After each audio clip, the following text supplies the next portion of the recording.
Zimbabwe's leading advocate, Tavan Mpofu, has launched a blistering attack on ZANU-PF, accusing the ruling party of attempting to sneak in an entirely new constitution without the people's consent.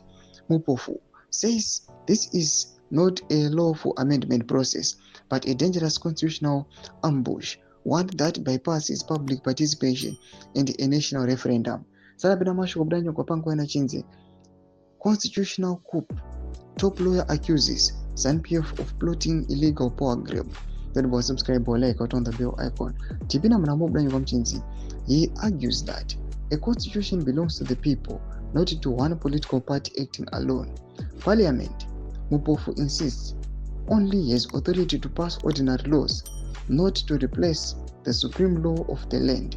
He adds that ZANU-PF is governing on a disputed 2023 election mandate and failed to secure the 2/3 majority needed for such sweeping changes.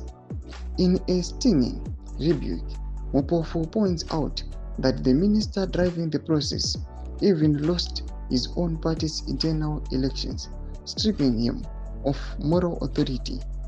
Fundamental constitutional change, he says, demands broad national consensus, not partisan maneuvers carried out without people's consent. Thomas Kwanbranyo kwa pangwa ine muri Zimbabwe kuchonuka kunzi aiwa pangwa ine kuri kuno kunzi cabinet aiwa ni government ya president Mnangagwa yakanganisa zvakanyanya yoita inonzi a constitutional coup. Pangwa ine vachida kuamenda the constitution without the consent of the citizens vachita ma-interests avo. Pinda comment section medu dzafundo enyu moti kudi pamusoro pechitiko ichi. Subscribe or like, check on the bell icon.